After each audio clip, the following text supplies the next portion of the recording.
안녕하세요. 반갑습니다. 오늘은요, 요즘 정말 가장 뜨거운 주제죠? 바로 젠더 문제를 좀 색다른 렌즈, 그러니까 심리학적인 관점에서 한번 깊이 들여다보려고 합니다. 요즘 어딜 가나 젠더 얘기가 빠지지 않죠.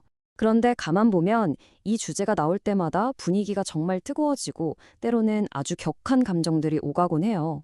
도대체 왜 그런 걸까요? 오늘 이야기는 바로 이 질문, 여기서부터 시작해 보려고 합니다. 자, 그럼 본격적으로 한번 들어가 볼까요? 이 젠더 논쟁이라는 게요, 그냥 단순한 사회 문제나 정치적인 의견 대립, 그 이상인 것 같아요. 그 밑바닥을 가만히 들여다보면요, 사람들이 느끼는 어떤 놀라움, 충격, 또 누군가에게는 막연한 두려움 같은 아주 근원적인 감정들이 꿈틀대고 있거든요. 그러니까요. 사람들이 왜 이렇게까지 강렬하게 반응하는지 그 감정의 정체를 이해하는 게 어쩌면 이 현상의 핵심을 꿰뚫는 열쇠가 될 수 있다는 거죠. 지금부터 그 심리학적인 배경을 차근차근 따라가 보겠습니다. 지금 우리가 어디에 서 있는지 알려면 우리가 어떤 길을 걸어왔는지부터 봐야겠죠? 그래서 잠시 시간의 거슬러 올라가 보려고 합니다. 우리가 지금 막 빠져나오고 있는 20세기의 생각, 그 젠더에 대한 틀을 먼저 한번 살펴보겠습니다. 바로 이 지점에서 오늘날 우리가 겪는 모든 갈등이 시작됩니다. 보세요. 과거 20세기에는 젠더를 아주 간단하게 생각했어요. 남성 아니면 여성. 태어날 때 정해지는 생물학적인 거라고 봤죠. 그런데 지금 21세기의 관점은 완전히 다릅니다.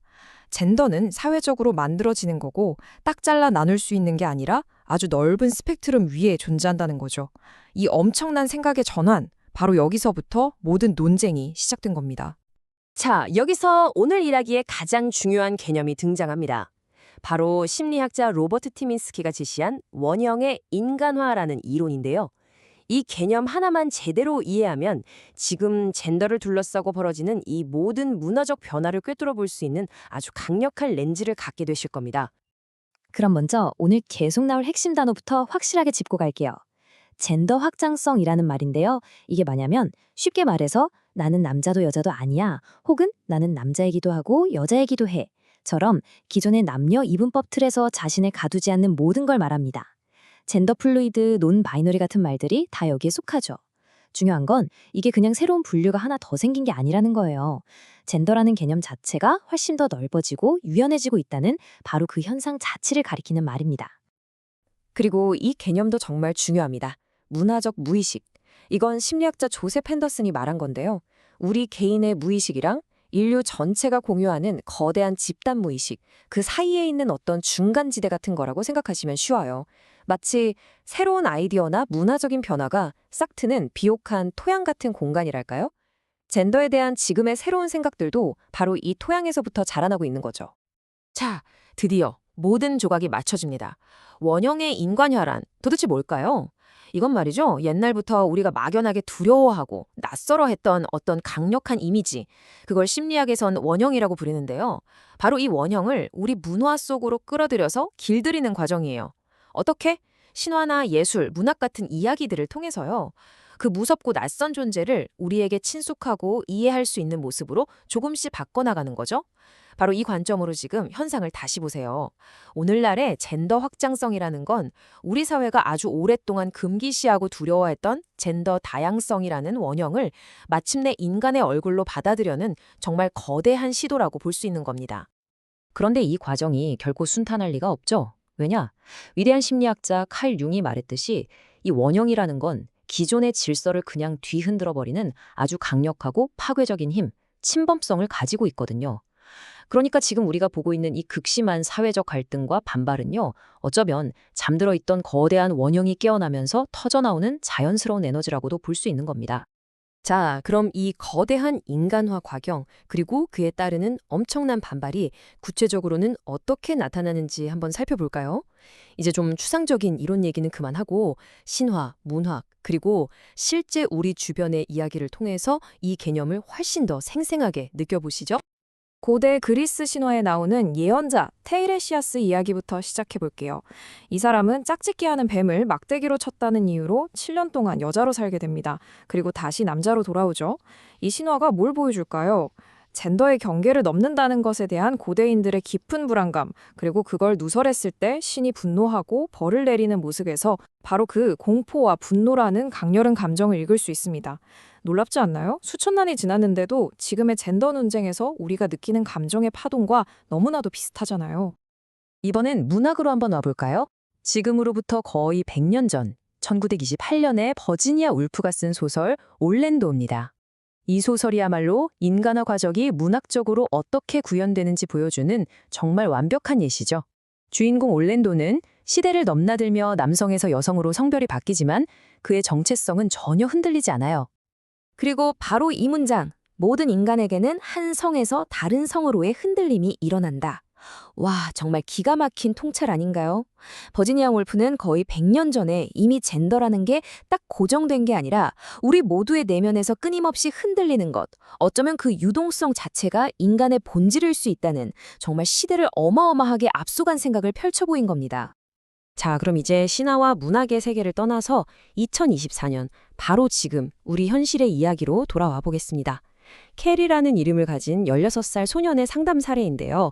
이 이야기를 통해 이 주제가 우리 삶과 얼마나 가까운지 한번 느껴보시죠. 이 캐리 이야기에서 가장 중요한 부분은 바로 아버지의 반응이에요. 아들이 자기는 양성애자라고 했을 때는 뭐 괜찮아 보였어요. 그런데 젠더 플루이드라고 말하는 순간 아버지는 엄청나게 실망하고 큰 충격을 받습니다. 던져졌다고 표현할 정도로요. 이 반응의 온도 차이, 여기서 우리는 문제의 핵심이 성적 지향이 아니라 젠더 정체성에 있었다는 걸 명확하게 알 수 있죠. 그러니까 핵심은 이거예요. 캐리의 아버지를 그토록 힘들게 했던 건 아들이 남자를 좋아하냐 여자를 좋아하냐 그게 아니었던 거죠. 그보다는 자신의 아들이 남자는 이래야 한다는 전통적이고 견고한 남성성의 틀을 벗어나는 것. 바로 그 자체가 아버지에게는 거대한 도전이자 위협으로 느껴졌던 겁니다. 이건 기존의 낡은 젠더관념이 우리 현실과 어떻게 꽝 하고 부딪히는지를 보여주는 정말 생생한 예시라고 할 수 있습니다. 자, 보세요. 이렇게 과거의 흑백 논리, 이분법적인 모델로는 더 이상 지금의 복잡한 현실을 설명할 수가 없는 상황에 이른 겁니다. 그래서 우리에겐 인간의 정신을 이해할 새로운 모델, 새로운 지도가 필요해요. 그리고 그 대안으로 제시되는 것이 바로 모자이크 모델입니다.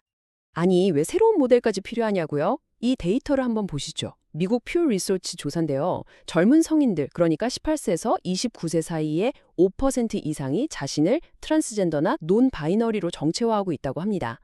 이건 더 이상 소수의 이야기가 아니라는 거죠. 젠더 확장성은 이제 추상적인 개념이 아니라 우리 삶에 명백하고 또 점점 커지는 현실이 된 겁니다. 네, 맞습니다. 기존의 남성 아니면 여성, 이 양극성 이론이라는 낡은 그릇에는 오늘날의 이 복잡다단한 현실을 더 이상 온전히 담아낼 수가 없어요. 그릇이 깨지기 일보 직전인 거죠. 그래서 새로운 그릇이 필요한 겁니다. 그 새로운 그릇이 바로 모자이크입니다. 한번 상상해 보세요. 우리 마음이 하나의 거대한 모자이크 작품이라고요. 수없이 많은 각기 다른 색과 모양의 조각들로 이루어져 있죠. 어떤 조각들은 서로 딱 들어맞지 않고 틈이 있을 수도 있고요. 또 보는 각도에 따라서 전혀 다른 그림처럼 보일 수도 있습니다. 어떠세요? 이 복잡함, 이 불완전함, 그리고 이 여러 가지 관점. 흑백 논리보다 이게 훨씬 더 우리의 진짜 경험을 잘 설명해주는 비유 같지 않나요? 바로 이 모자이크 모델은요. 젠더 확장성뿐만 아니라 우리가 겪는 모든 인간 경험의 복잡성을 더 깊이 이해하게 도와줍니다. 답은 A 아니면 B야 라고 강요하는 대신에 그 복잡함 자체를 있는 그대로 끌어안을 수 있는 힘을 우리에게 주는 거죠. 결국 우리가 지금 하려는 이 모든 작업의 본질은 이것입니다. 그냥 새로운 정체성 몇 개를 목록에 추가하고 끝내는 게 아니에요. 그보다 더 근본적으로 인간의 마음을 이해하는 우리의 낡은 도구, 낡은 이론 자체를 업데이트하는 겁니다. 그 이론들을 인간화해서 우리가 지금 눈앞에서 마주하고 있는 이 복잡한 현실을 훨씬 더 잘 비추도록 만드는 것, 바로 그게 핵심입니다. 자, 오늘 이야기의 마지막으로 여러분께 이 질문을 하나 던지고 싶습니다. 만약에 우리 자신과 다른 사람들의 마음을 흑백 사진이 아니라 수만 가지 색의 조각들로 이루어진 하나의 아름다운 모자이크 작품으로 바라볼 수 있다면 과연 세상은 그리고 우리 서로는 어떻게 달라 보일까요? 한 번쯤 깊이 생각해 볼 만한 질문 아닐까요?